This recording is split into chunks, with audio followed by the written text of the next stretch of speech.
മുന്നിൽ ജവഹർലാൽ നെഹ്റു മാത്രമേയുള്ളൂ. നെഹ്റുവിനു ശേഷം മൂന്നാം തവണയും പ്രധാനമന്ത്രി പദത്തിലേറി ചരിത്രം രചിക്കുകയാണ് നരേന്ദ്രമോദി. ഒറ്റയ്ക്ക് ഭരിക്കാൻ ഭൂരിപക്ഷമുള്ള പാർട്ടി നയിക്കുന്ന സർക്കാരും അതില്ലാത്ത സർക്കാരും തമ്മിൽ വലിയ അന്തരമുണ്ട്.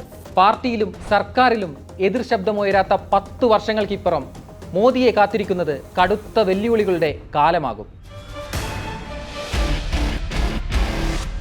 പ്രധാനമന്ത്രി എന്ന നിലയിൽ മോദിയുടെ സമഗ്രാധിപത്യം കണ്ട കഴിഞ്ഞ 10 വർഷത്തെ ഭരണകാലയളവിൽ നിന്ന് വ്യത്യസ്തമായിരിക്കും മൂന്നാം മോദി സർക്കാർ. ഏകകക്ഷി ഭരണത്തിനു പകരം സഖ്യം, സമവായം, സംവാദം എന്നിവയിലൂന്നിയ കൂട്ടുകക്ഷി ഭരണത്തിന് നിർബന്ധിതമാവുകയാണ് മോദിയും BJPയും. ചുരുക്കി പറഞ്ഞാൽ സഖ്യകക്ഷികളുടെ നിയന്ത്രണം എപ്പോഴും സർക്കാരിനു മേലുണ്ടാകും. ഗുജറാത്തിലെ മോദി കാലത്തിന്റെ പരിഷ്കരിച്ച പതിപ്പായിരുന്നു കേന്ദ്രത്തിൽ നമ്മൾ കണ്ടത്. മന്ത്രിമാരെ നിശബ്ദ സാക്ഷികളാക്കി എല്ലാ വകുപ്പിലും മുഖ്യമന്ത്രി തന്നെ തീരുമാനങ്ങൾ എടുക്കുകയും കൂടിയാലോചനകളില്ലാതെ നയപ്രഖ്യാപനം നടത്തുകയും ചെയ്തിരുന്ന ഗുജറാത്ത് മോഡൽ. NDAയിലും മന്ത്രിസഭയിലും ചർച്ച ചെയ്ത് തീരുമാനമെടുക്കുകയെന്ന വാജ്പേയി ഭരണകാലത്തെ സമീപനം ഇനി മോദിക്ക് പിന്തുടരേണ്ടി വരും.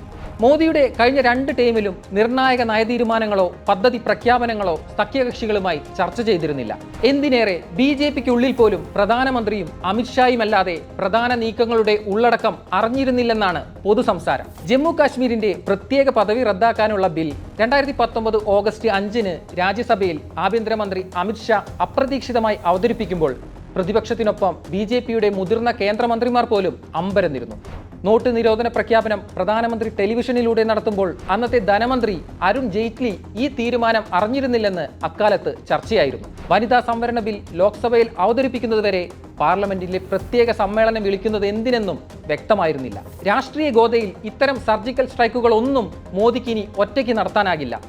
എല്ലാ നീക്കങ്ങൾക്കും സഖ്യകക്ഷികളുടെ പിന്തുണ ഉറപ്പാക്കണം. അടിസ്ഥാന സൗകര്യ വികസനം ഉൾപ്പെടെയുള്ള വികസന പദ്ധതികളെ പിന്തുണയ്ക്കുന്നതിൽ സഖ്യകക്ഷികൾക്ക് എതിരഭിപ്രായം ഉണ്ടാകില്ല. എന്നാൽ RSS BJP അജണ്ടകൾ പ്രതിഫലിക്കുന്ന നയതീരുമാനങ്ങൾ ഏകപക്ഷീയമായി നടപ്പാക്കുന്ന സമീപനം കൂട്ടുകക്ഷി ഭരണത്തിൽ തുടരുക BJPക്ക് എളുപ്പമാവില്ല. ഏക സിവിൽ കോഡ്, പൗരത്വ നിയമം, ദേശീയ പൗരത്വ രജിസ്റ്റർ, അഗ്നിപത് പദ്ധതി, ഒരു രാജ്യം ഒറ്റ തിരഞ്ഞെടുപ്പ് തുടങ്ങിയവയിലെല്ലാം NDAയ്ക്കുള്ളിൽ സമവായം ഉണ്ടാക്കേണ്ടി വരും. സഖ്യത്തിലെ പ്രധാനികളായ ചന്ദ്രബാബു നായിഡുവിൻ്റെ തെലുങ്കുദേശം പാർട്ടിയും നിതീഷ് കുമാറിൻ്റെ JDUവും ഭരണത്തിൽ നിർണായക സ്വാധീനമാകുമെന്ന് തീർച്ച.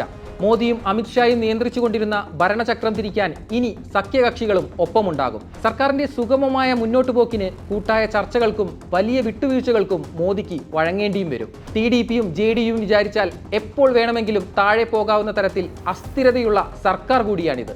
ഉചിതമായ സമയത്ത് ഉചിതമായ തീരുമാനമെടുക്കുമെന്ന് കോൺഗ്രസ് അധ്യക്ഷൻ മല്ലികാർജുൻ ഖാർഗെ പറഞ്ഞതും ഇതിനോട് ചേർത്ത് വായിക്കാം. സഖ്യത്തെക്കുറിച്ചും സമവായത്തെക്കുറിച്ചും ഭരണഘടനാ മൂല്യങ്ങളെക്കുറിച്ചും പ്രതിപാദിച്ചുകൊണ്ടാണ് കഴിഞ്ഞ ദിവസം NDAയുടെ നേതൃസ്ഥാനം മോദി ഏറ്റെടുത്തിരുന്നത്. പാർലമെന്റ് സെൻട്രൽ ഹാളിൽ ചേർന്ന മുന്നണി യോഗത്തിലെ പ്രസംഗത്തിൽ ഒരിടത്തു പോലും BJPയെക്കുറിച്ചോ മോദി ഗ്യാരണ്ടിയെക്കുറിച്ചോ ഒരക്ഷരം മോദി മിണ്ടിയിരുന്നില്ല. കഴിഞ്ഞ 10 വർഷം NDA ഘടകകക്ഷികൾക്ക് നൽകാത്ത പ്രാധാന്യവും യോഗത്തിൽ മോദി മറ്റ് നേതാക്കൾക്ക് നൽകി. പരസ്പരം സഹകരിച്ച് സഖ്യകക്ഷി സർക്കാരായി മാത്രമേ മുന്നോട്ടു പോകാൻ സാധിക്കൂ എന്ന് മോദിയും BJPയും ഉൾക്കൊണ്ടിരിക്കുന്നു എന്നതാണ് ഇതെല്ലാം നൽകുന്ന സൂചനയെന്ന വിലയിരുത്തലുകളും പല കോണുകളിൽ നിന്നും ഉയർന്നിട്ടുണ്ട്.